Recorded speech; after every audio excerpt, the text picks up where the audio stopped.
listening to SFP Now.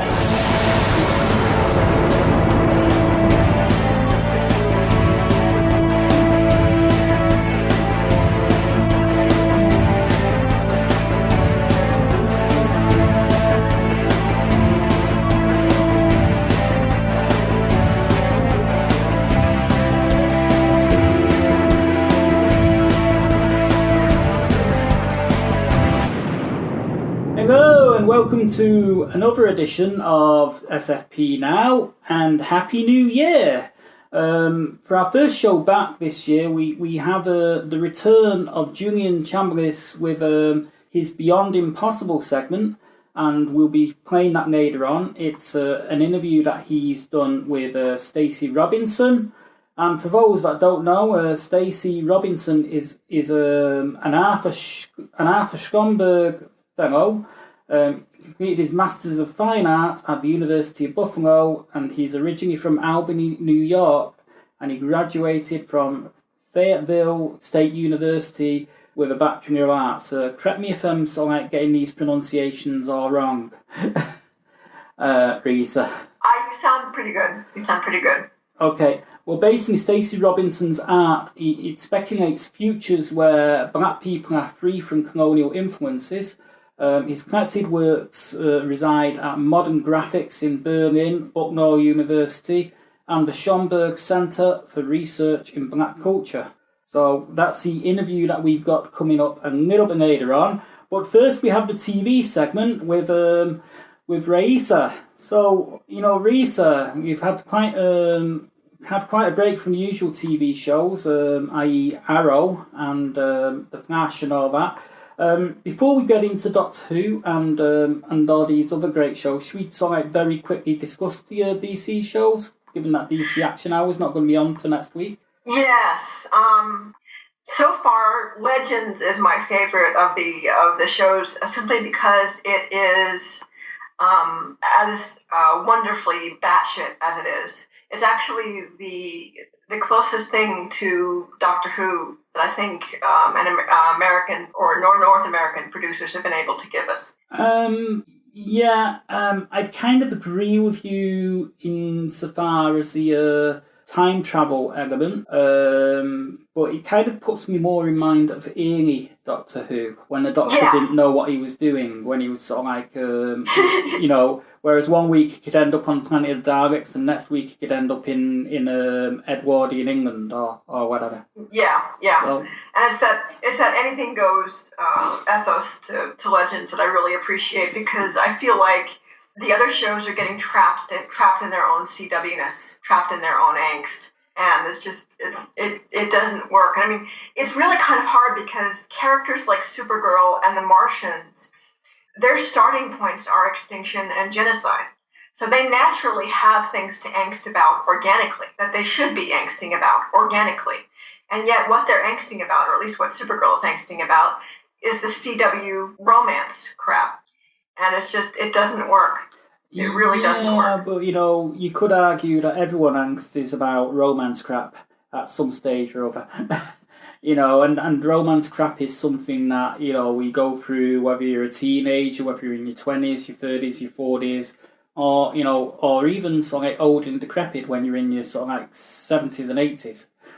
True, but it's not simply that it's happening, but it's that the CW wallows in it to an extent that just bugs. And I wish they would tone it down just a tad. Yeah. And if they're gonna do angst, and they're going to do romantic angst, tie the romantic angst to the more organic extinction angst, because the two characters who are involved in this not romance thing quite are Mon-El and Kara. And Mon-El and Kara come from two different planets that were affected by the same extinction events. And logically, some of the things that Kara should be angsting about, if she's going to be doing that, apart from the general romance angle, is the fact that, as far as she knows, Mon-El was the only person who was, genetically compatible with her. She is one of the last Kryptonians alive.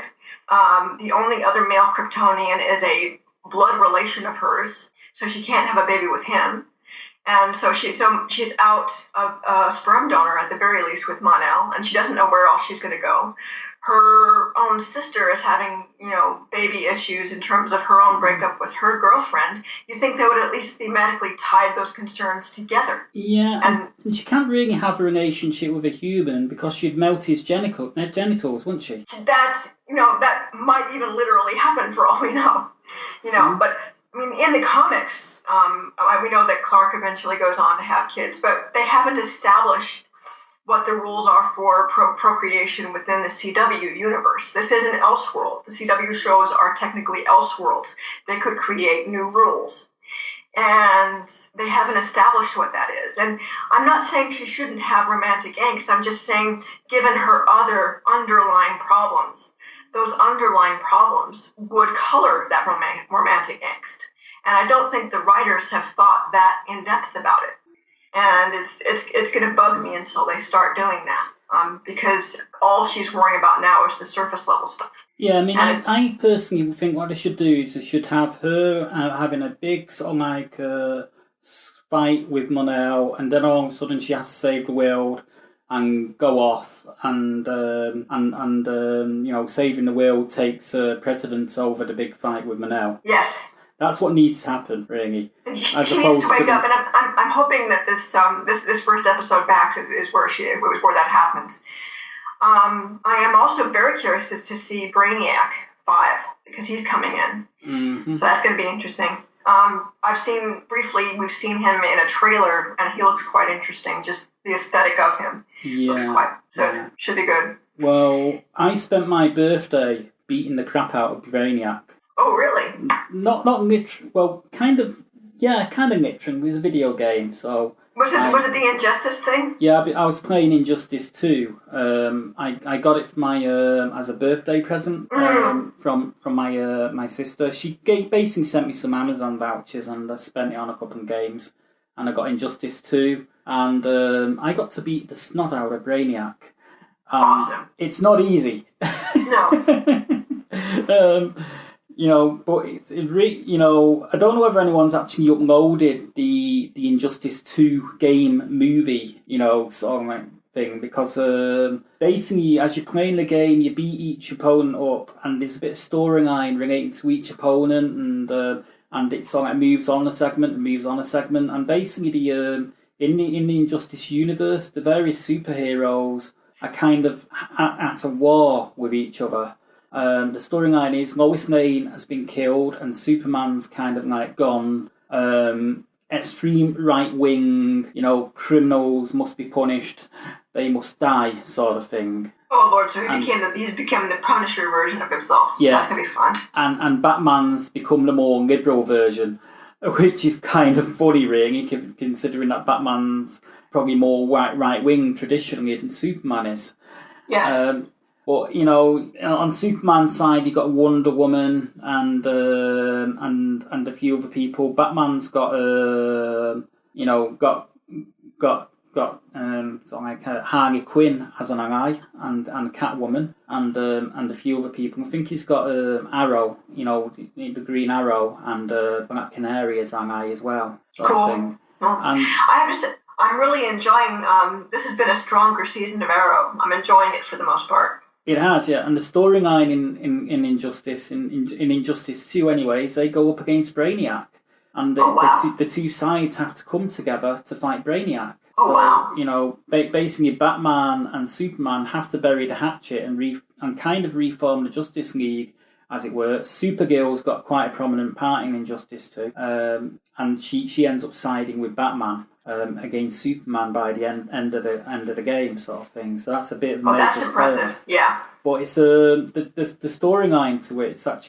It's actually pretty good as you're playing it through. It's quite compelling as you're playing it, sort of thing. But maybe not as compelling if you're watching it, unless you're really into the superhero sort of thing.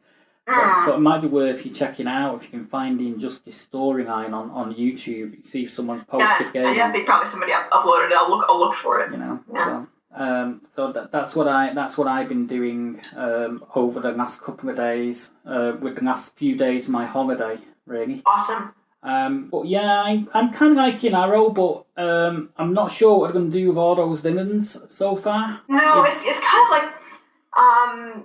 of like they took the cue from Legends and that they wanted multiple villains, but Legends is handling their multiple villains more effectively than Arrow is. Yeah, plus Legends had the best multiple villains as well. I mean, they had Yes. they had Damien Dark. They had Zoom. I think in order for sort of Arrow to have some villains, they need to bring Deadshot back.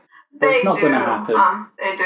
Oh, by the way, we're officially not going to see Deathstroke again on television for quite some time.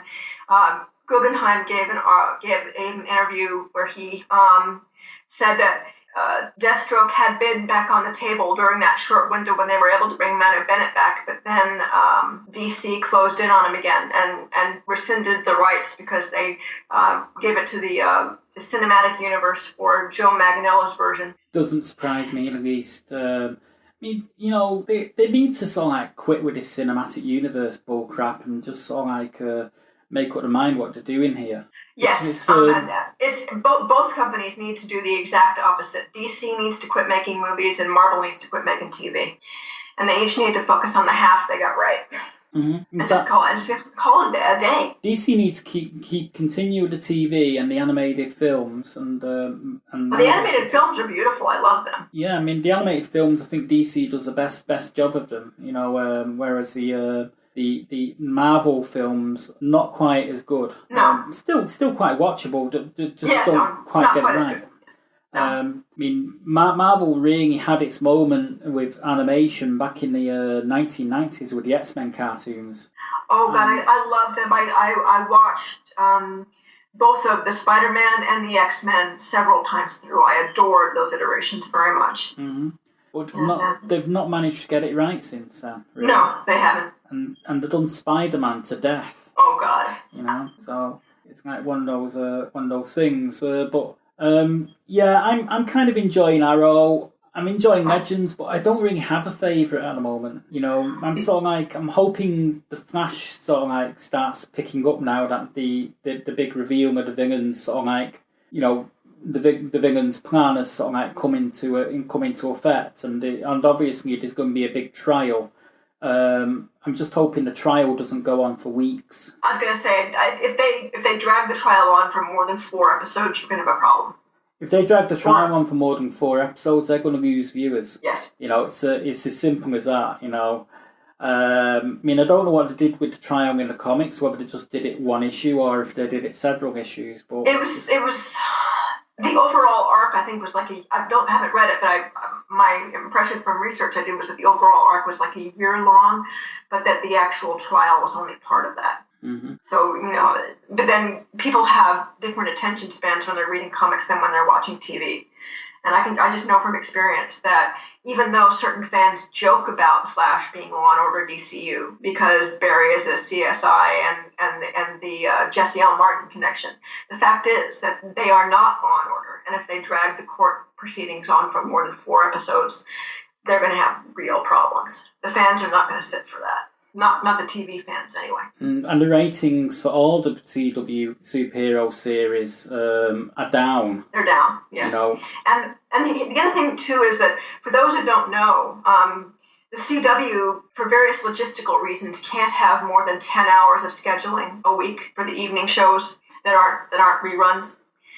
And so in order to accommodate another DC show in the form of Black Lightning, they've had to double up and split the Supergirl and Legends schedules. Mm-hmm. And so when the shows come back, 4 episodes of Supergirl are going to air on Monday, then Supergirl's going to go on hiatus for the remainder of the Legends series, and then Supergirl's going to come back and then air in June. Some more paranoid fans, like Jeff, are operating on the assumption that one of those shows that gets split is going to get canceled, and that they're testing the waters to see which of them it is. I can see that argument, and I hope he's wrong. But if one of them gets canceled, it's probably going to be Legends.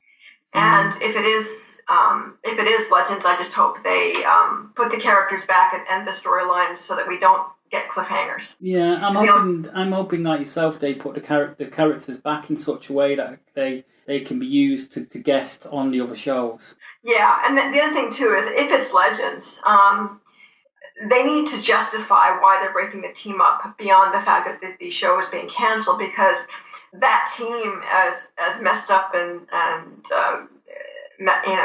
Magnificent Seven as they are, Dirty Dozen as they are, they can't just take Sarah Lance's captaincy of the Wave Rider away from her, because her whole identity right now is tied up in the fact that she's actually found a niche, as the captain of the Wave Rider. So if they're going to take that away from her on the narrative level because the show is being canceled, they need to really explain why that is. Yeah, and and the thing is, Sarah Lance is such a cool character. Period. Yes. She's sort of like been, she's been the strongest out of the Legends throughout, but she was also strongest in Arrow, I think, when she was in Arrow. Yes, well, that's all down to Katie Lotz. She's just one of those people who, kills it whatever she's doing. The issue for me, in terms of the villains, is that Damien Dark, played by Neil McDonough, is so charismatic and so perfectly what's necessary for these kinds of storylines that even though it will be logical to rest him at the end of whatever this arc is, they're going to have a really hard time finding a villain to replace him going forward, assuming that they do go forward. Because, even going back into season 1, when the villain was their unfortunate variation of Vandal Savage, and we had that great scene in season 1 where you had Vandal Savage at the James Bond-style weapons auction, and Neil McDonough guest starred as Damien Dark to just do some universe building, and he just showed up at the same auction. Neil McDonough kind of wiped the floor with Casper Crump, and he wasn't even trying. That's true. So, it's going to be very hard for them going forward to find equally charismatic actors to pull off these more old school villain roles. That's going to be interesting. Yes, it's true. I'm not sure about the lineup of villains that got in Arrow. I don't think any of them is particularly strong, to be honest. And that's really sad, because Michael Emerson should be absolutely killing it on several different levels all at once, and they're wasting him. They're not writing him the way they need to. Yeah, they're not really giving him enough. To be honest, I'm quite surprised I didn't get Emerson to do the Thinker, because I think he would have been awesome. He would have killed it as the Thinker. That said, while we're on the topic of the Thinker, Neil Sandilands, an actor who I wasn't familiar with prior to his arc as the Thinker, but he rocked it. He rocked it. To the point where I hope the new kid can pull this off, because I actually miss him now. Yeah, I was a bit disappointed that they got rid of Neil Sandilands, yeah. And one of the little character beats I really appreciated. How they made their version of Deathstroke Australian to accommodate Manu Bennett. Mm-hmm. Well, they made their version of the Thinker, played by Neil Sandilands, from South Africa, because Neil Sandilands is from South Africa. So they accommodated him that way, which is really, really sweet. And what's interesting is that there are 2 iterations of the Thinker. One is the one with the thinking cap, and then one is the one who actually has telepathic powers. So I think they're trying to have their cake and eat it too by having 2 iterations in one storyline. Yeah, and the new kid actually has telekinesis abilities. So they're trying to, and hopefully he'll do all right. Hopefully he'll be okay. But I just thought, wow, that's not a bait and switch I frankly wanted. But okay, it's what they went for. Yeah, I thought the way they framed up Barry in that episode was quite clever. That for me, that final episode of Flash, the mid-season one, was probably the strongest of the season. It was. It's so I've been marking Supergirl a bit higher this season than last season, and I was actually cheering and whooping when she got the snot beat out of her. I just love that. Yeah, I don't think it would be all right if I thought that they would actually show her being knocked down a peg and actually have her react to that. But I don't think they're going to. They actually need to, because she needs knocking down a peg. She's sort of like she's too arrogant, really. And, I know that you and Jeff were kind of complaining about the difference between season 1 and season 2. The difference in season 1 was that she was on CBS at that point. I think the issues in season 2 with the arrogance and a lot of the other stuff, that's CW. I think we can blame the CW for that. I have a love-hate relationship with that network. Yes, they're bankrolling a lot of generally very solid shows, but the price for that is CW internal logic. And the CW drags down its own narratives with its unfortunate internal logic. The thing it does not understand about the teen audience is that teens are simply younger versions of the adults they become. And not all of us had high thresholds for that level of angst. I mean, even when I was the teen demo, 12, 13, 14, 15, I had a significantly low threshold for that kind of angst. I always did. And it simply got my bar for that angst simply got lower and lower as I got older. But that propensity for low angst appreciation was always there.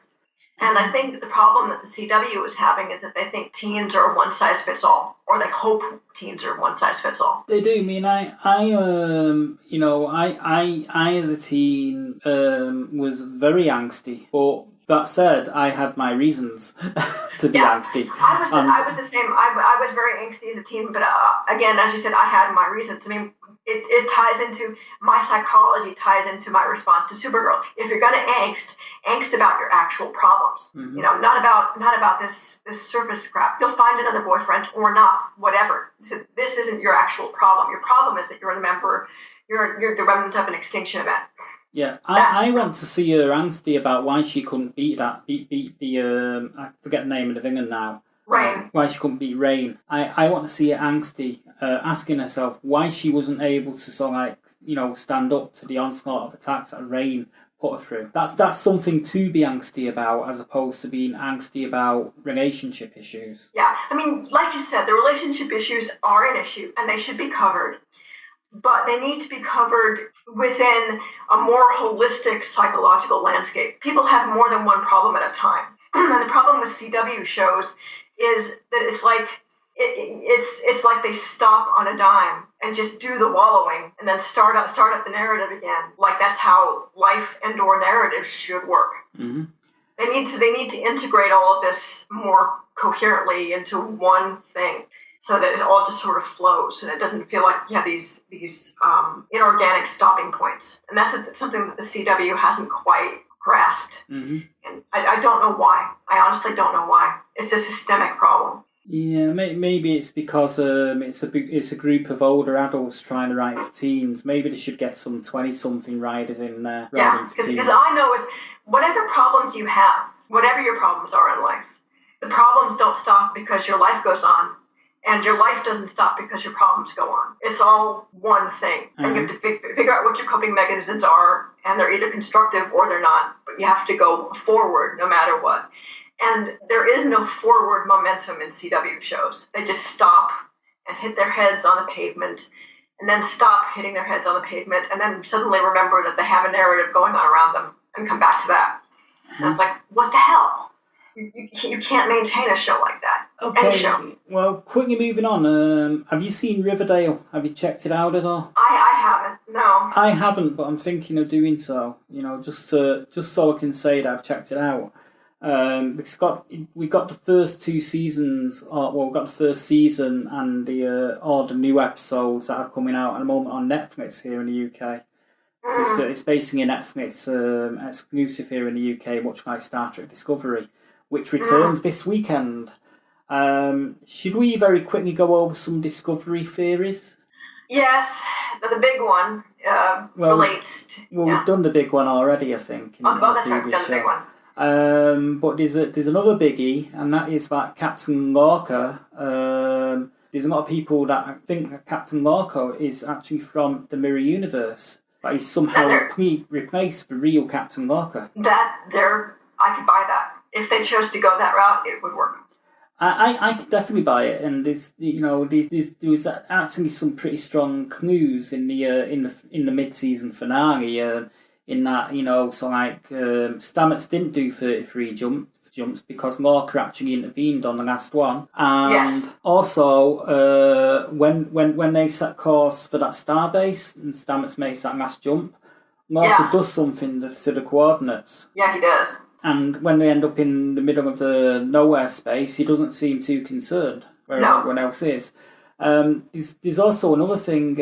He had that very, very intimate moment with Admiral Cornwell, Yes. and Cornwell freaked out when she seen some scars on his back that she hadn't recognised from their prior intimate encounters.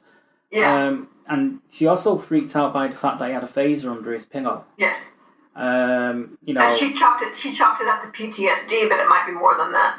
it might well be more than that. But have you heard the theory about Cornwell as well? No, I missed that one. They reckon that she's the character of Neef or Neef from what's the name now? What's the name of the episode? It was the episode on the penal colony where there was a Neef. She was a reformed prisoner who had taken on the role of being a therapist. Now, I can't remember the name of the actual Star Trek original series episode off the top of my head. I've got an article coming out on Monsters and Critics about it tomorrow, and basically the actress that plays Cornwell, she's almost the spitting image of the actress that played Neff in that episode. They look very, very much alike, which kind of is leading people to believe that she could be that character who was on that penal colony, but 10 years prior. Okay. So that's a fun one, and the other fun one is to do with Stamets as well. That he could well be going Gary Mitchell in the new episode. That could also be justified if they chose to go that route. Yeah. Well, it could be because of the whole spore drive thing, because he's going to parts of space when he's hooked up to that spore drive, but the ship hasn't visited yet. No. And stuff like that. That's what I can understand about it. When he's when he's hooked up to the spore drive, because of that mechanism, he's able to sort of like pretty much surf the entirety of space, and it's basically his consciousness that's going to these places, sort of thing. Yeah. And who's to say that he didn't visit that same part of space that Captain Kirk visited with Gary Mitchell in where No Man Has Gone Before? Right. So somewhere around there's that barrier. Yeah. Yep. And in order for him to be hooked up to the thing in the first place, he's got to be some sort of like PSI thing going on as well. Yeah. Because if his PSI wasn't at a particular level, he wouldn't have the empathy and the ability to actually merge with that drive. No, he wouldn't. So it's so I'm kind of a little excited about the return of the series, in terms of where it could be going with these theories, but I'm also hoping that they sort of like that the Klingons are normalised by the end of it. I'm hoping so too, and I'm hoping that whatever's going on, if that mole theory turns out to be correct, that the fact that he was made to look like a human explained why the earlier versions of the Klingons look so human. So you reckon it could be something to do with the with him? Yes. That's actually an interesting idea. But I'm kind of not holding my breath. I'm not either. Given that it's sort of like it's Robert, it's not Roberto Orci, it's Alex Kurtzman's show, isn't it? Really? Yeah. And he kind of went completely against what the long-term Star Trek fans particularly enjoyed with the Star Trek movies, and he's kind of doing it again here. Yeah. So. But basically, the thing that we have to come to grips with as old school Star Trek fans is that the people currently in charge of the franchise are basically treating it like an Elseworld.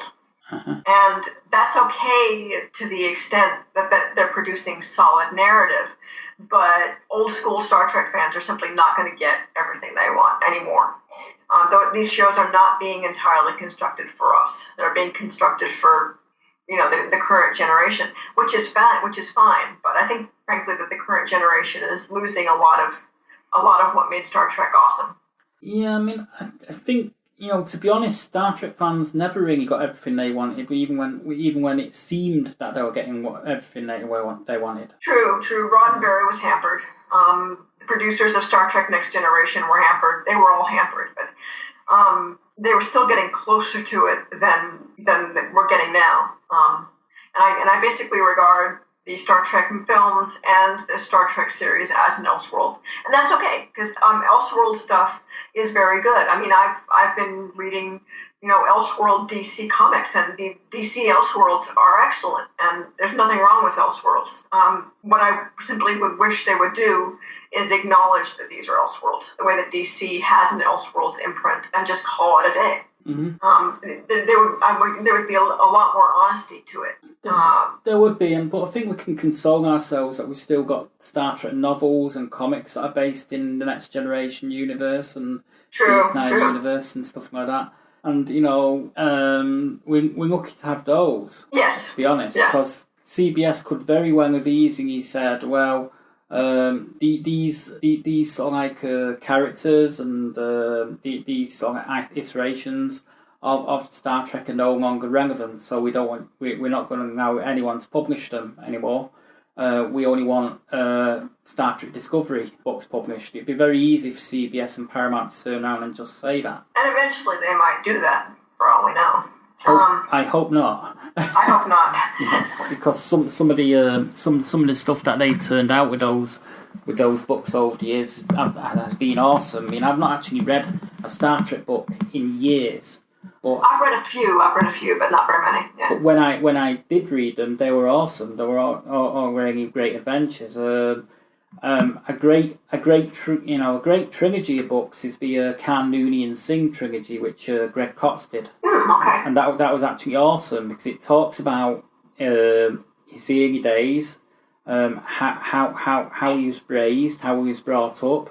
How the eugenics wars came about, and it actually takes you through the eugenics wars to eventually when Gary Seven and Roberta Lincoln intervened, and then the and I think the second one deals with his exile, and the third one deals with sort of like the life he lived once he was dumped on City Alpha.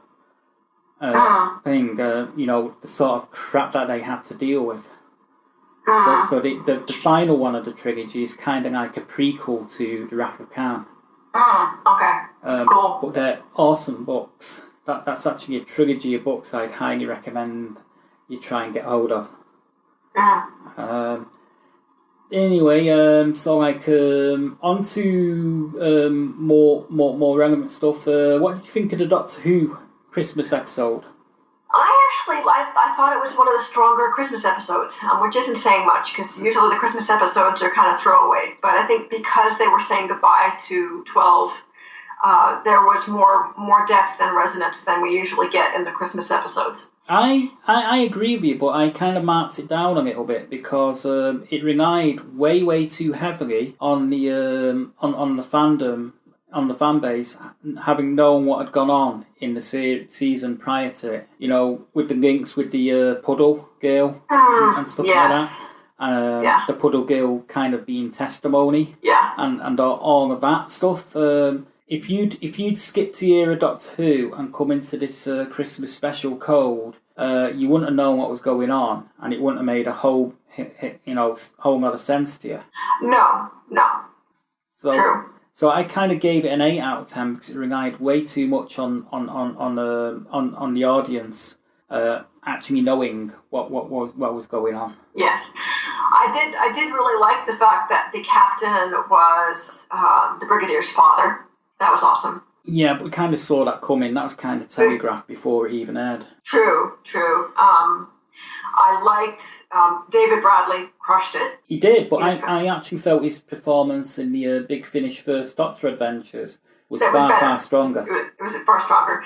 I think that's actually reasonable because at the point he did the Big Finish audios, he had the character under him, whereas when he was doing the special, he was still trying to figure it out because it's not a minor thing to go from playing the actor who played that role in a biopic to actually playing that role. Mm-hmm. You know, it really isn't. And he did a remarkable job. So, but yeah, you're right. It would make sense that by the time he got to the big finish, he'd be stronger. Apparently, he did the big finish ones before he did the special. Oh, okay.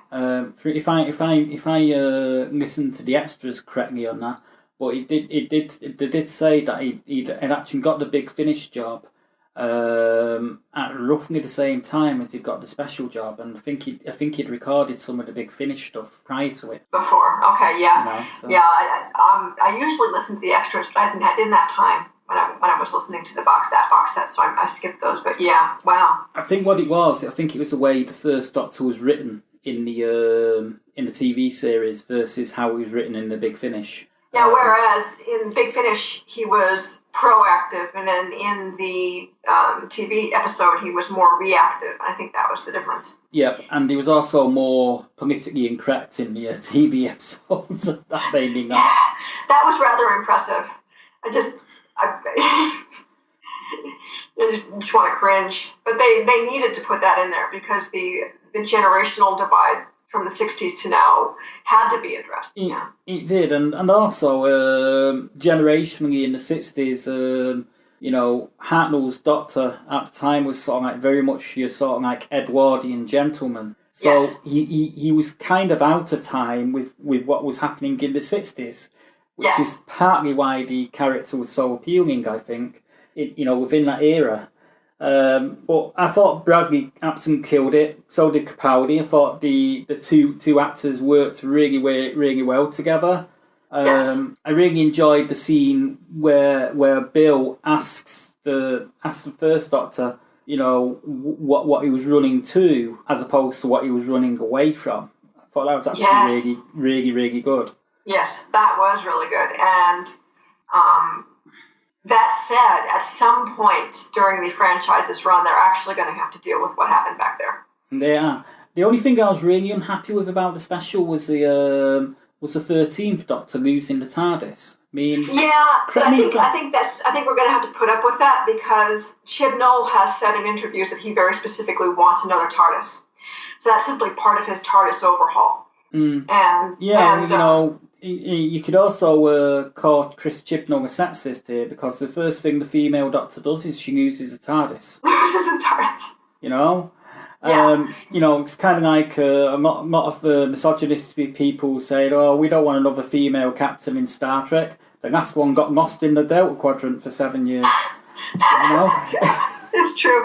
My biggest fear for her, and just in terms of basic logistics, is she's been jettisoned from the TARDIS and she's literally hurtling toward Earth with no space capsule. So, how is she going to land? Where is she going to land?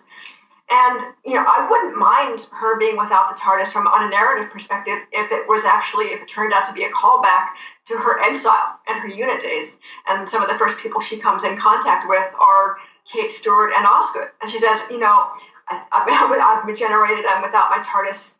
Can I just bunk with you guys for a bit? Mm. And she just goes back to unit for a while until they sort out the TARDIS issue and it becomes the narrative for half of the first year or whatever. If Chibnall's saying that he wants to get rid of the TARDIS, I think he can kiss goodbye to a lot of the viewers. He's not going to get rid of it permanently, but I think he wants to get rid of it to have an excuse to give her a different TARDIS when she gets it back. It's going to look different. Oh, so it's not going to be a blue police box? No, inside it's going to look different. Because I think every Doctor, since this show came back, has had a slightly different TARDIS. Yeah, but every Doctor, since it's come back, has not destroyed the TARDIS. True. Every time, every iteration, the TARDIS has changed with every iteration. It's like the TARDIS is regenerated slightly. And it's also, the blue police box, although it's also been a slightly different blue police box within the new series, over the regenerations. I don't know. I mean, I'll be watching the new series, but the moment there's something that I don't like, and I mean really don't like, is probably the moment I'm probably gonna call it a day on Doctor Who, because I'm I'm a bit fed up with all these changes to my favourite franchises. And I'm not bothered about it being a woman doctor. I'm just a bit worried, like you, about how the writing is going to be handled. Yeah, no, Whittaker is going to be okay. It's Chibnall, I question. And it's going to be interesting to see how they do this. Some fans have found hope in the fact that the Doctor's first word after she regenerates isn't related to her being a female other than to just say brilliant, and so it's just not some obviously feminist cant comment. And so some people take some comfort in that going in. Sort of like, well, she's obviously not going to have any dialogue spiraling down in space, but we do know that the regeneration energy that's building up within her is probably what's going to save her life. Yes. Because she's still kind of regenerating, because I think when they regenerate, it takes them about 13 hours to fully take on that form, doesn't it? Something like that. Yeah. And, a nice cup of tea helps, but... Yeah, she ain't going to be getting a cup of tea anytime soon. She got to land first. Yeah. But... I kind of like your idea of being picked up by a unit and being earthbound for a while. Knowing that doesn't, that makes sense for them. Budget as well. Yes. So half of the series is her back with unit. Maybe they even haul out Bessie. I hope they haul out Bessie. If I'm right, and this is going to be the reintroduction of unit in the new series, and they haul out Bessie, I will be so happy. Yeah. Hauling out Bessie, Bessie's very much a woman's car as well. Yes. As in, I can actually imagine, a modern day woman, being on the eccentric side, driving around in Bessie. Yes. And I actually wouldn't mind seeing Whittaker in the Whomobile. I wonder if they still have that old concept car. I think that was actually John Pertwee's. Yes, it was. Was his in real life, you mean? Yeah, he owned that. That was his concept. Okay. I don't know. Maybe Sean Pertwee knows where it is. They can ask him. Because there's actually quite a funny interview on one of the John Pertwee adventures I've got, where he drives into Pebble Mill at 1 in the Whomobile. Oh God! He tells a story there. So I've been driving, get on the road, and I got pulled over by the police, but they let me go because I was a doctor. or something like that. I can't remember the exact story, but it was something to that effect. So it was, that was quite funny, and he was a total eccentric, was John Pertwee. A lot of them, a fair few of the Doctor Who actors have been varying degrees of eccentric, which is, I think, part of why they've been able to play him so well. Mm. Yeah, and the funny thing was, Pertwee was the only one of the actors out of the Doctor Who, out of the various incarnations of Doctor Who.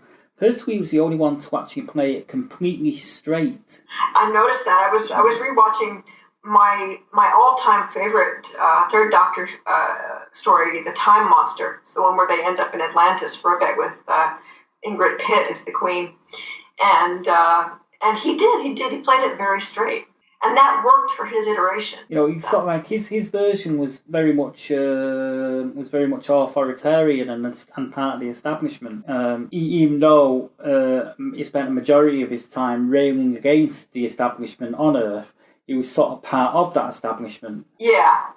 And that's what made it fun. I think Pertwee's straightness actually contributed to the audience accepting the off-the-wallness of the fourth incarnation played by Tom Baker. They were such wonderfully contrasted variations that they both worked.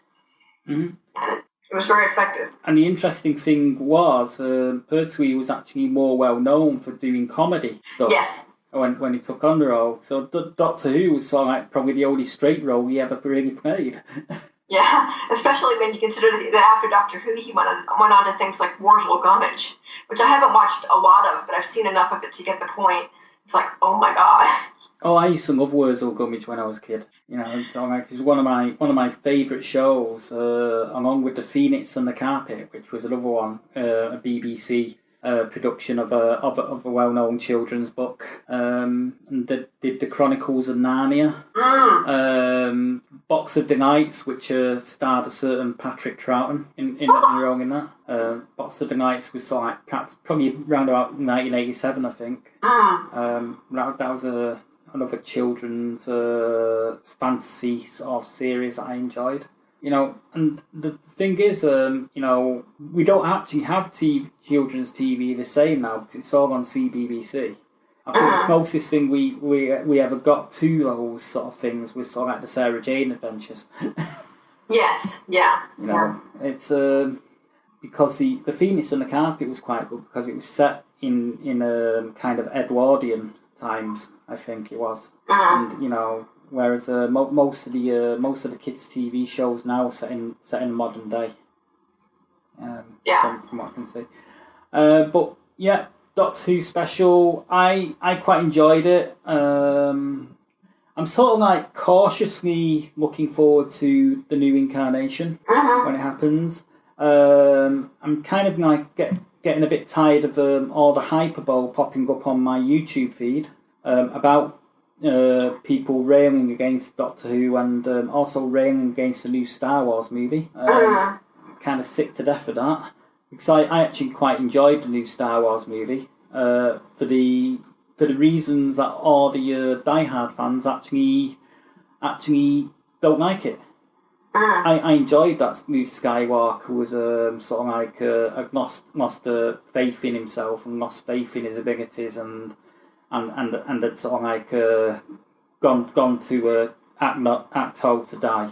I enjoyed that. I felt it was a good progression of his character. It made sense for his character to go that way.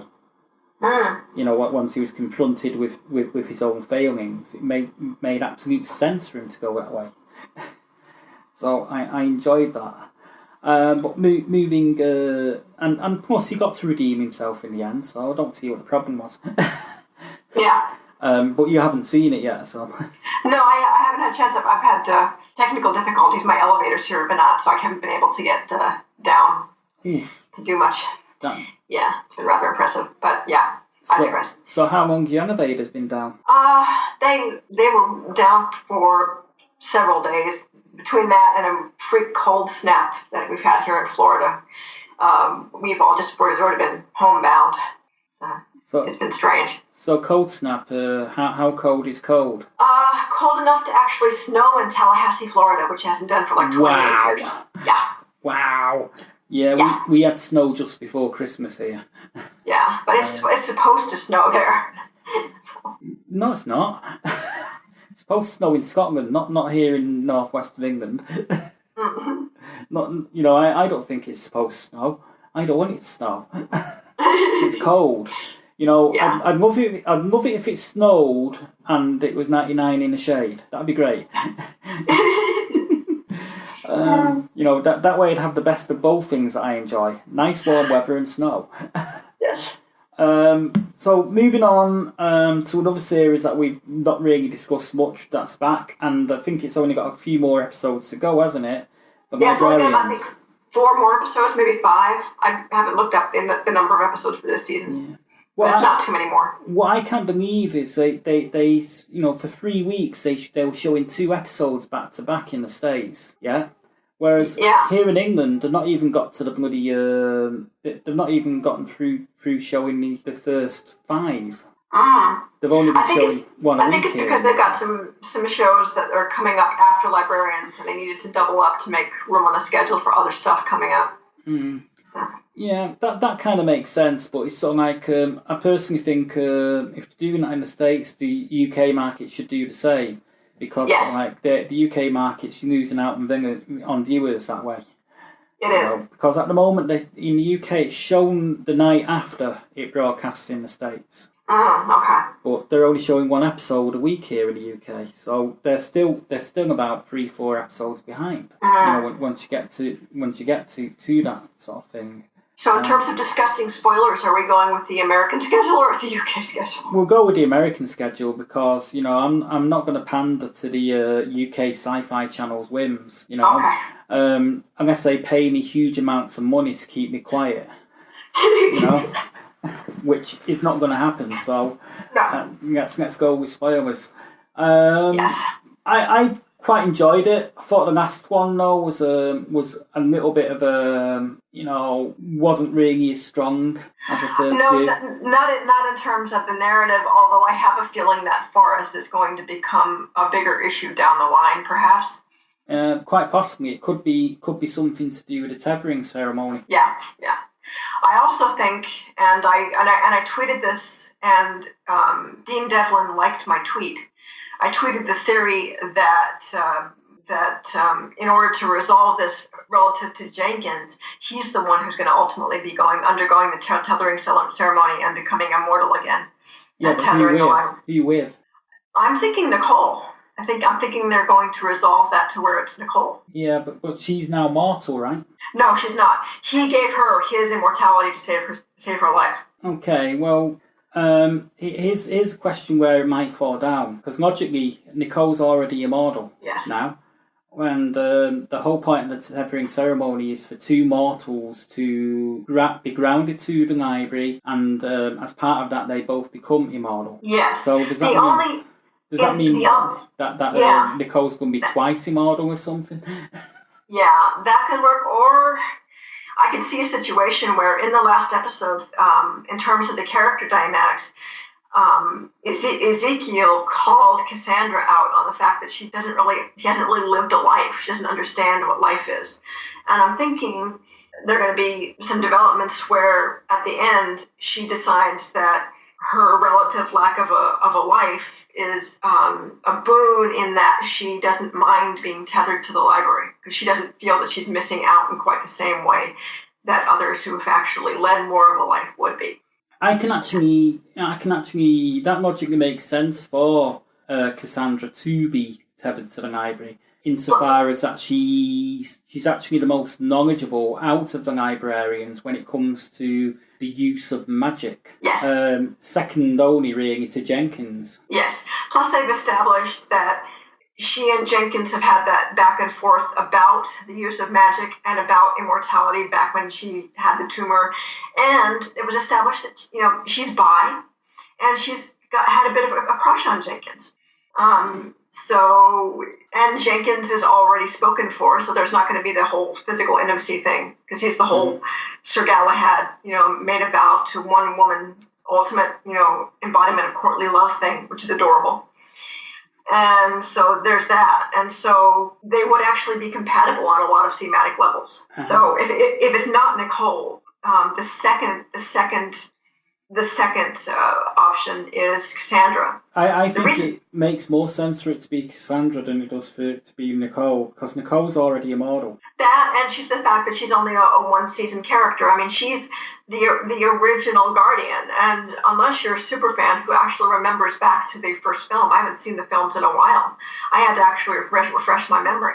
Yeah, and the really weird thing about that is I seen the films. I watched all three of them back to back again about 6 months ago. So it's relatively fresh in my memory what Nicole actually looked like in that film. And I just find it quite strange casting that they've actually cast Rachel Nichols. Because she's nowhere near as she's quite tall is Nichols, but she's nowhere near as tall as Sonia Welga. Yes. Or nowhere near as well built as Sonia Welga. Yeah. Yeah. So it kind of like I've had to dissociate from that movie a little bit in order to be able to accept Nichols in the role. Yeah.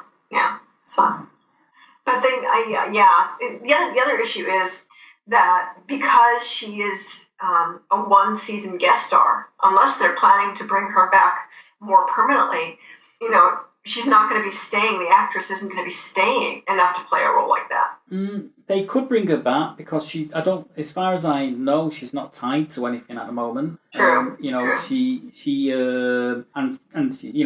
It makes sense for them to bring her back because she's already got quite a strong fan following from the from Continuum when she did that. So so it makes sense to bring her in as a new character at some point. But I think for her to come in on a more permanent basis, someone's going to have to go on a more permanent basis. Yeah.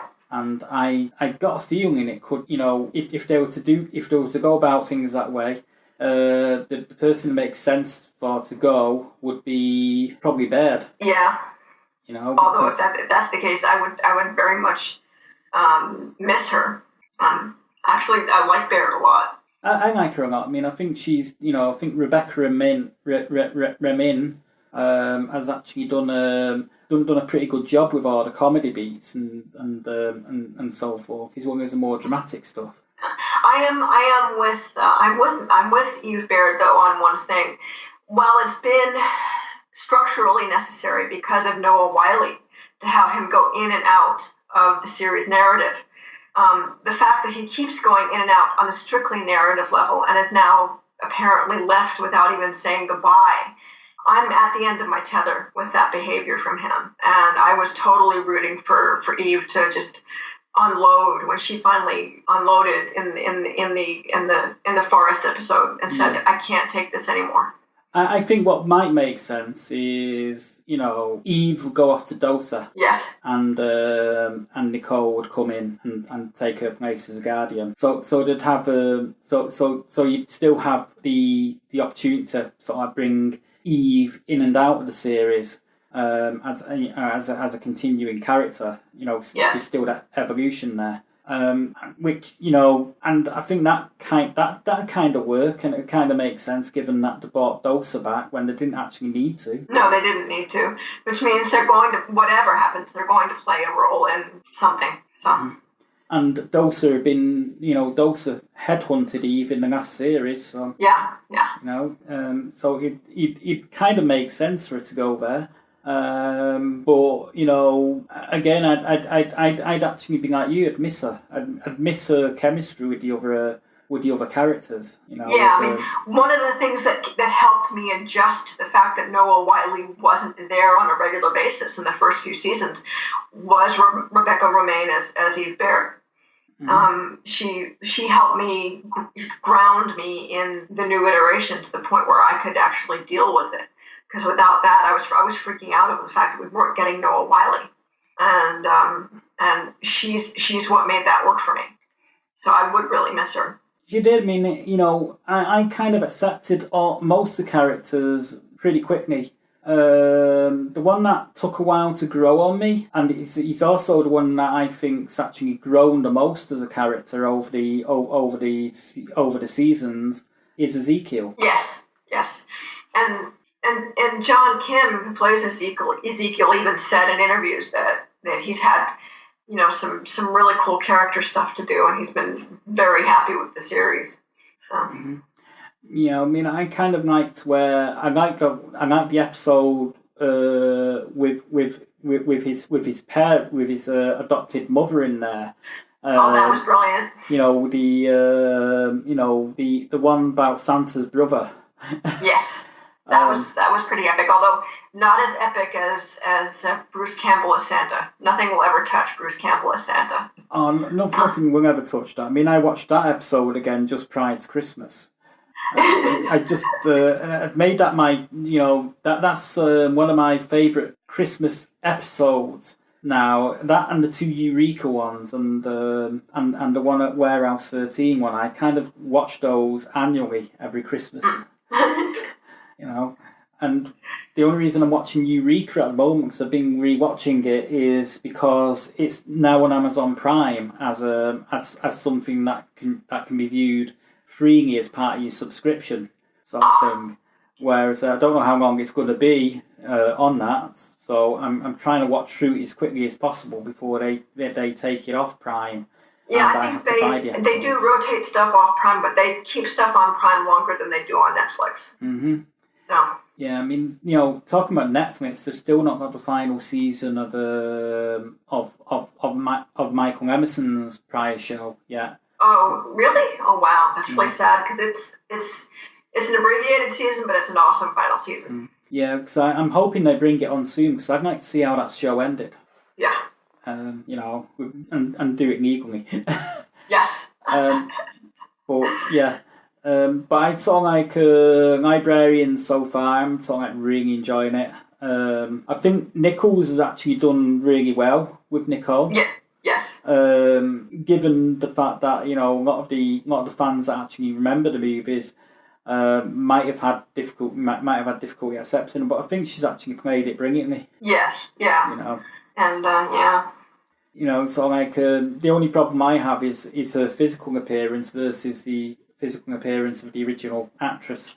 Yeah. But that's not Nichols' fault. That's down to casting. That's down to casting, and I think their decision was A, she's good in the role, and B, we could use her fan base. So so they decided that was more important. I'm fine with that. Yep. So we got a new episode of Librarians coming up this Wednesday. I've not seen the preview. It's a Cassandra episode. It's she has a bit of an emotional crisis, and it's her turn to temporarily leave the library and figure out what life is about. So basically it's going to be following on from Ezekiel, so like saying, well, you've not really lived life, Yeah. I found that quite a fun scene, but it's also it's quite a difficult scene as well, because the reason she'd not really lived life is because of the brain tumour, because she was terminally ill. So it was hardly her fault. No, it was not her fault. It was not her fault. Yeah. If anything, it was her parents' fault, because she talked in season 1 and season 2 about the fact that when her parents, who recognized how brilliant she was, found out she had a tumor, they treated her like a broken toy and just ignored her to a great extent, and didn't give her the emotional support that she needed. And she would not be in the fix that she's in, the fix that Ezekiel called her out for, if they had been a little more functional. Yeah. Talking of which, talking about one of the other characters, Stone. He had that little bit of a relationship with the reporter. And like you said in your review, I hope that we see her back on a recurring basis, because I feel like there's more there, or there could be more there. And I'm not just talking about the romance, which I think would be very cute to watch, but I think just in general, in terms of her as an individual character, I think they could do some stuff. Mm-hmm. Yeah, I think they could as well. It was interesting that she knew so much about the library and knew so much about Dosa and all of this. I'd love to see an episode where it's just her, and it's set prior to the episode with the trees, and it's just her finding out stuff. Yeah. Yeah. I'd love to see that episode, because I think the actress did a pretty good job with what she was given, and she was likeable. Yeah, and to go back to my conversation at the beginning, if you watch Librarians and you watch Supergirl, Librarians, when they do romance, they handle romance the way I wish the CW shows would handle it. They integrate it into the show holistically, so that the whole narrative progresses, and that even if they hit speed bumps, the speed bumps enhance the narrative. They don't derail the narrative. The problem is, most people that watch Supergirl probably don't watch Librarians, because they think, well, Librarians, it's a cheesy family show, and that's probably the attitude. I'll tell you one thing: you wouldn't get Jeff watching Librarians. He'd have even less tolerance for that than he would for Legends of Tomorrow. Yeah, whereas I adore Legends and Librarians and Doctor Who, all three of which he either hates or would hate. So, yeah. Well, I personally don't think he gets Doctor Who. He's I think Doctor Who's probably a little bit too British for him. It's too British. Part of the reason I get Doctor Who is I'm the PBS generation. I grew up watching PBS when it was BBC America, before BBC America. And so I was watching as much British stuff as American during my formative TV watching years, and it just I could make my way around most of the regional British accents by the time I was 12 or 13. And so I never got the complaints that a lot of American fans got of, I can't understand what they're saying, or this just doesn't make sense, or my God, that's the sensibility.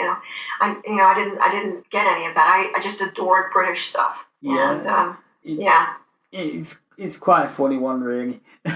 The whole British US divide in terms of what culturally is fine here in the UK and what is culturally fine in the US. Yeah.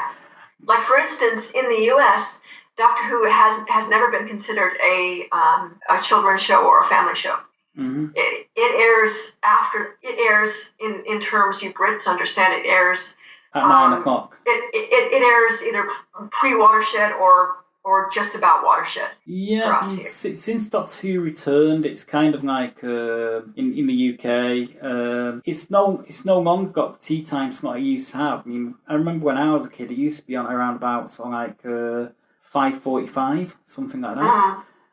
Whereas these days, the earliest slot it's going to get is maybe about 7 p.m, 7:30, and then there's going to be some other weeks where it's going to be on about 8 o'clock or something like that. But it's sort of like it's I think since it's returned, it's no longer regarded as much of a kids show.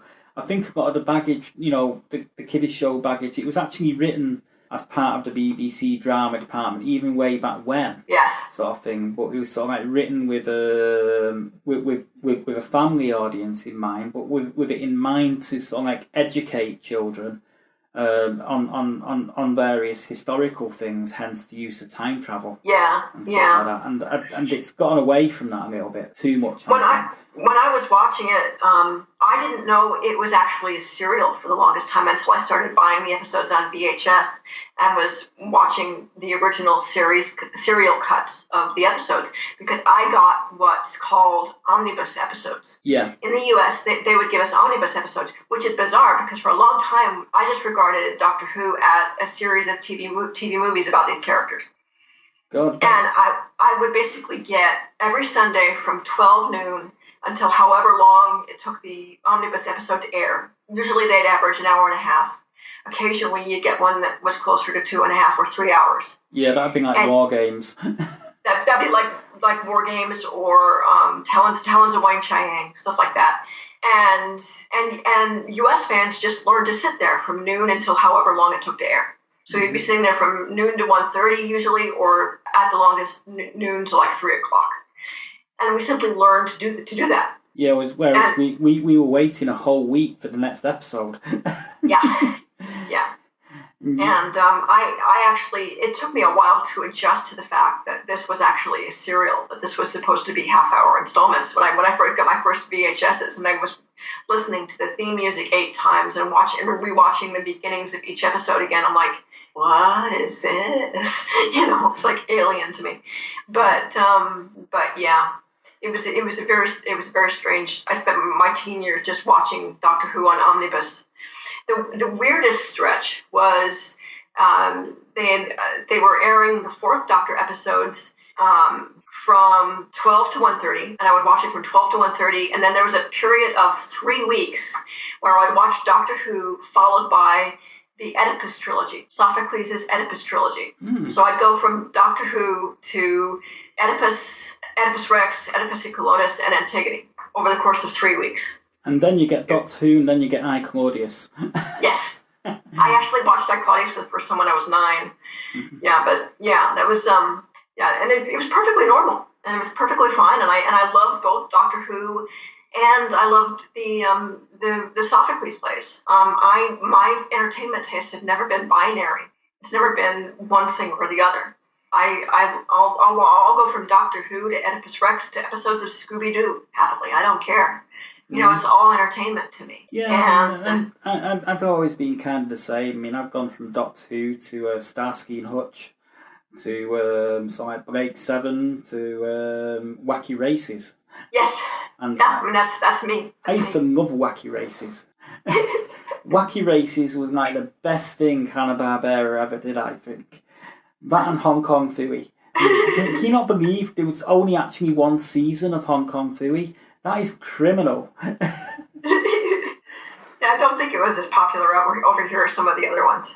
Oh man, it's like Hong Kong Phooey, only one season. Yet, you ask anyone of my generation in the UK if they remember Hong Kong Phooey, they'll go on for it. They'll go on about it for hours. Oh wow! That and Top Cat. And Scooby Doo. I hated Scrappy Doo. Scrappy kind of annoys me. Although I did appreciate the fact that in the later iterations of Scooby-Doo, Daphne got a bigger role. Mm-hmm. Okay, well, I think that's probably a good point to actually introduce Julian Chambliss. So we're going to bring Julian Chambliss on now with his Beyond Impossible interview with Stacey Robinson. So that's it for now, folks.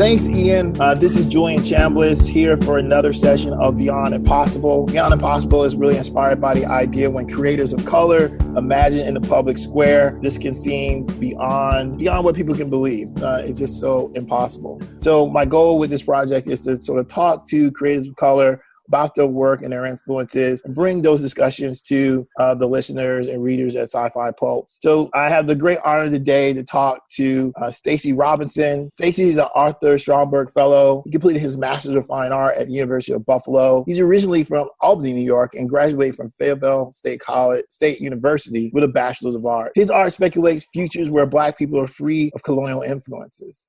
He currently is an assistant professor of graphic design at the School of Art and Design at the University of Illinois at Urbana-Champaign.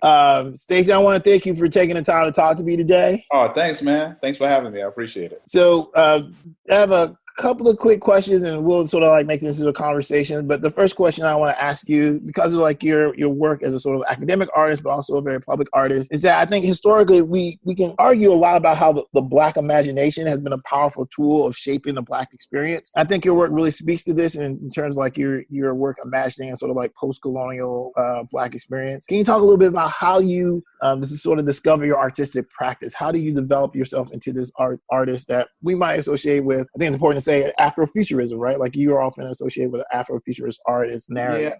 Yeah, definitely. I have my contentions with the term, as a lot of people do. However, I think the term is kind of limiting in its definition, but also how many people who look at it as this kind of really cool Black phenomenon kind of describe it in only looking at music, for example, right? Or looking at certain key points in Black literature. Right. I'm actually, and a lot of us are actually looking at what is not talked about as much, which is the why we make the work, right? So why am I looking at spaces outside of colonialism? And I argue, and this might get into one of your other questions, but I actually argue that we are under colonialism globally, right? So I have to speculate outside of this space in order to imagine being free. It's really difficult to even imagine being free in a space where we are still under colonization and we celebrate our colonization, through holidays, for example. It's really simple for me. So how did I get into this work? It came from my former readings. For example, coming up reading John Henry Clark or Chancellor Williams or Cheikh Anta Diop. And I started looking at how we assess where we live at and how we assess freedom. And it's really difficult to even define things like what is Black, right? So I look at very simple things and to ask the broader questions.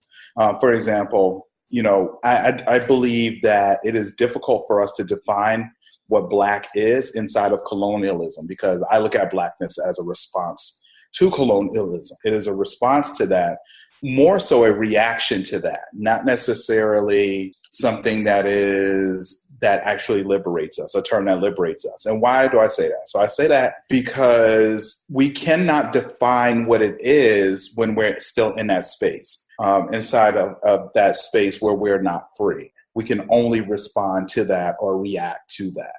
So I think what you just described is really complicated. I want to Okay. take a moment, slow down, and give the listeners a chance to sort of like understand what I think that you're saying. Yeah. So I'm going to follow up here with like when you say we don't know what blackness is, Right. because it's sort of we're within the system. This is I think something that a lot of scholars that sort of talk about the creation of identity or narrative and counter narrative recognize as a really important point of sort of like native artistic production and how the sort of like imaginary, the sort of fantastic offers a really important sort of tool. And the case in point here for people of African descent in the Western world, they only have a reference point that is filtered through the experience of oppression. And so because of that, anything they create is sort of tinged by that. Is that sort of what you're talking about? Absolutely. That's exactly what I'm saying.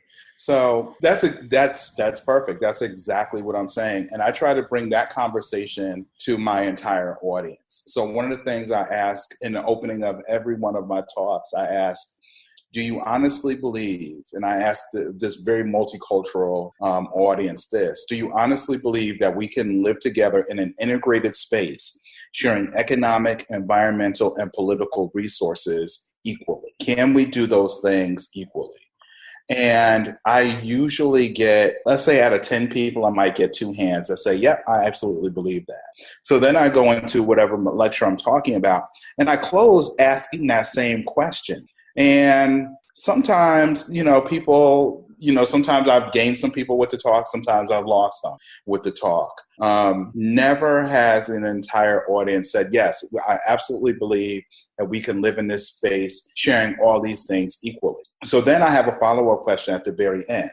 So regardless of what you believe, where do we go from there? Where do we go? From that point, where do we go? And it's really, it's made to make the audience think about our positioning. We like to say that we believe in equality, but we really, I don't think that we really do. I don't really believe that we do. And I say believe in it and we don't really want it. Equality, so for example, white supremacy and racism can only exist when there's inequality.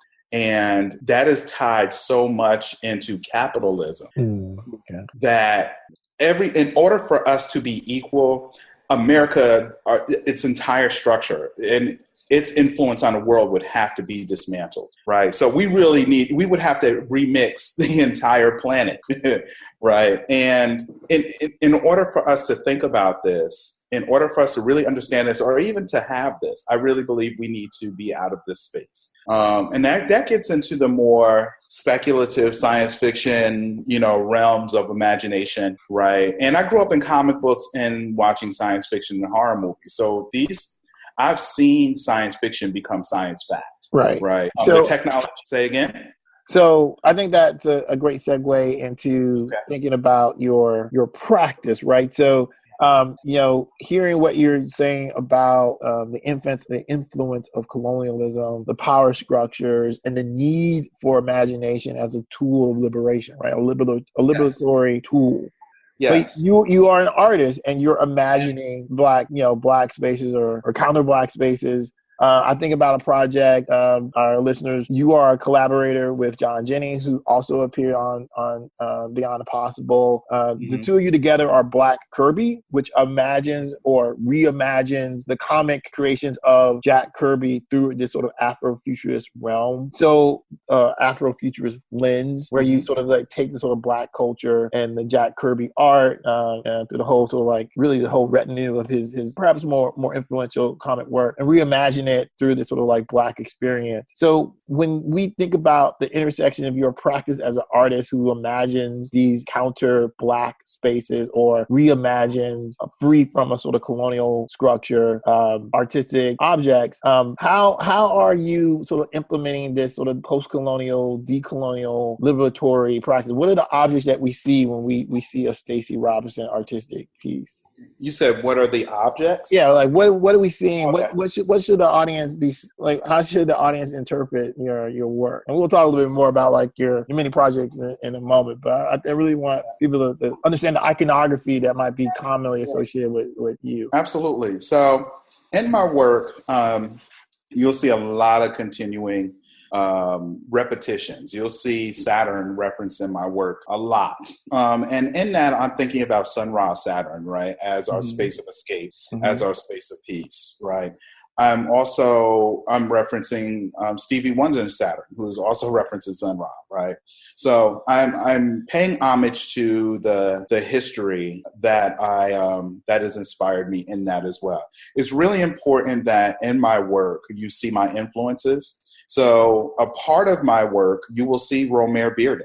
You will see Michelangelo. You will see Aaron Douglas. You will see Emory Douglas. You will see John Jennings. Right. You will see you can look at my work and see my influences. And in that, it's a way of keeping the ancestors alive, specifically, as a practice, I do that specifically, but also really conversing with my contemporaries. Right. So some of the other motifs you'll see red, black, and green, right? Balanced with sometimes with red, white, and blue, right? You'll see those types of interactions with those colors. And some of these things are meant to be very, very clear indications of what I'm talking about. So I referenced Emory Douglas's manifesto. And in this, he has 11, I believe it's an 11-point manifesto where he's talking. One of the points of that is art should be so easy to understand that a child can interpret it, right? Right. That is very, very important to me. As someone who grew up in the late 70s or, the 70s and 80s of fine art, I was inspired by artists like Ernie Barnes and Charles Bibbs, for example, whose work was very easy to understand these points of Black celebration. So even though the subject matter many times is very dark, right, the possibilities of the future in my work are very bright. And I want my audience to hang the work on the wall and be inspired by that. It's very simple for me. So there are a lot of motifs. You'll see things like Black angels, for example, or these connections to ideas of Black religion and how we think about that in connection to Afrofuturism as well. Because I think it's only in Western culture where those things become departmentalized, as in science and religion are different. For us, it's always the same. Like that's always been the same, the way that I think about it, the way that many of us think about it. So I actually put that into the work in ways that make it very easy to understand. Okay. So when we think about your work as a sort of fine artist, and then it's important to recognize that as a working faculty member, you're a working artist. You're required to do shows, to have sort of solo expositions in a museum setting, which is a very formal setting that, most of our, every listener knows they've been inside a museum and understand that. But you're also, as you mentioned, and as your work in Black Kirby indicates, a fan of comics and science fiction, which of course is the bread and butter of the sort of sci-fi pulp audience. And some of your projects like Black Kirby sort of take the aesthetics of comics, which, is a global aesthetic, and bring it into that world, the world that you described, the sort of the practice you described. And so you have a number of projects. Black Kirby is one that I'm very familiar with, I'm a huge fan of. But you all have a project like Kid Code, and you recently published or collaborated on a project called I Am Alfonso Jones. And both of these, all of your projects, I think, when we're talking about comics,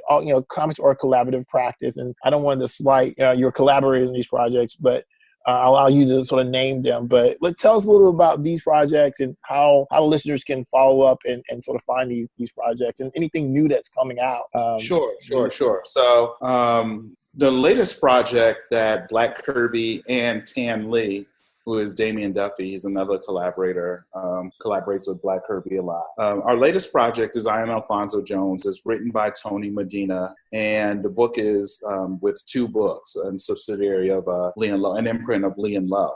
Lowe Books. And it follows the story of Alfonso, who is a boy. I'll keep it really brief. I don't want to give too much away, but in that it's the first Black Lives Matters based or first Black Lives Matters inspired graphic novel. The way it's being understood. And it follows Alfonso post his death as he is introducing us to many other people who have been killed due to police violence. So Amadou Diallo, Eleanor Bumpers, Anthony Baez, to name a few. And we follow what happens post his death and how his life and death actually affect not only the community, but globally, what his death means and his life means. It's my first graphic novel. That's the longest book I've made so far. Okay. And I did the pencil work on it. I did about a third of the inks. Okay. And your project, Kid Code? Yeah, Kid Code is our Doctor Who meets Green Lantern meets hip hop in the way that we love hip hop.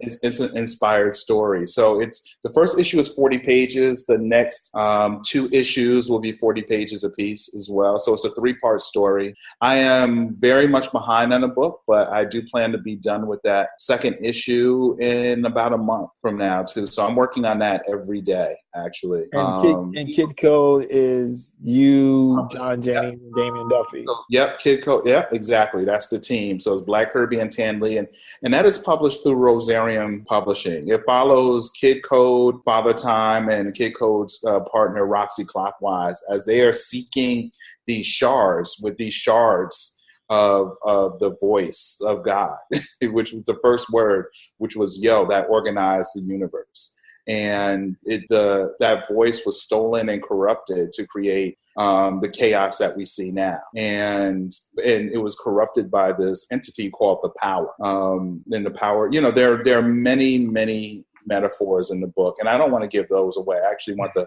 audience to pull out some of these things. There's a lot of Easter eggs, a lot of research that goes into this book, and the 3 of us have really written this or plotted this together. That's how we do this story, and it's definitely a fun project. And like I said, number 2 and number 3 will be probably coming out in the fall. I plan to finish the second issue by the end of summer, so hopefully it'll be coming out in maybe October with Rosarium Publishing. Right. So for these sort of graphic novel things, I know that you've been at the Stromberg Black Comics Festival before. You went to every Martin Luther King Day weekend. Yes.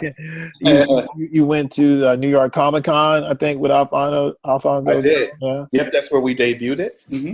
This year. Are you planning to be at San Diego this summer or coming soon? Comic-Con. Maybe. I'm not sure. I said if I take, the graphic novel adaptation of Kindred are nominated for an Eisner Award, I would definitely go because I did some production work on the book, and I would definitely want to be there for that if it were nominated. I'm not sure if I'm going to go. I'm not sure if we're going to have a table. I have to talk to the publisher about that. I'm just putting together my schedule, so some dates are booked, but some are not.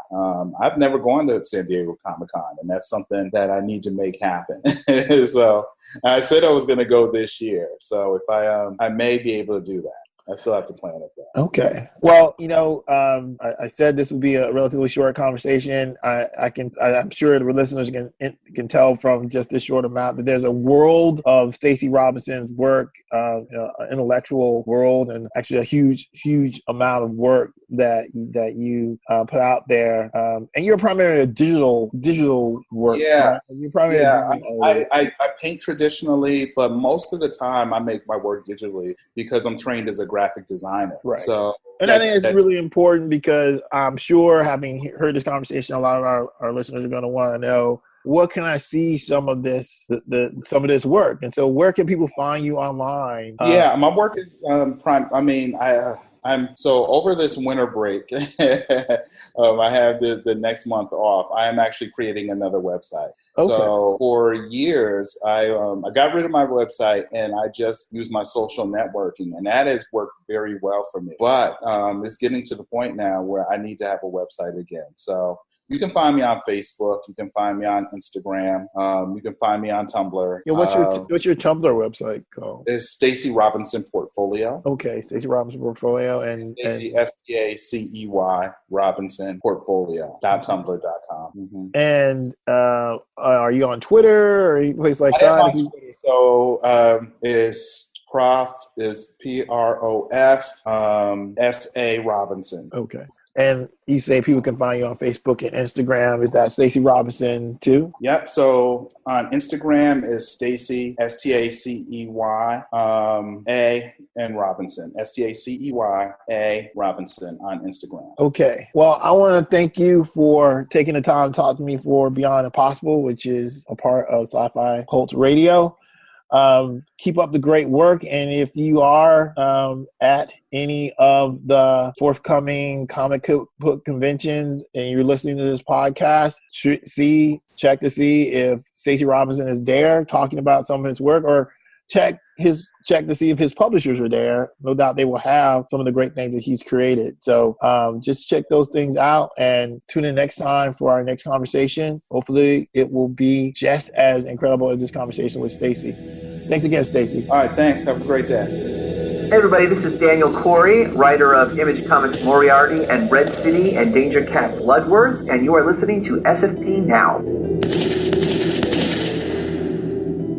And I'd like to sort of thank everyone for listening. I'd like to thank Julian for his contribution to the show, and Stacey Robinson for taking part. I'd also like to thank Raisa, who's still on here with me. So thanks, Raisa, for sort of helping out this week. Oh, you're welcome. And we'll be back again really soon.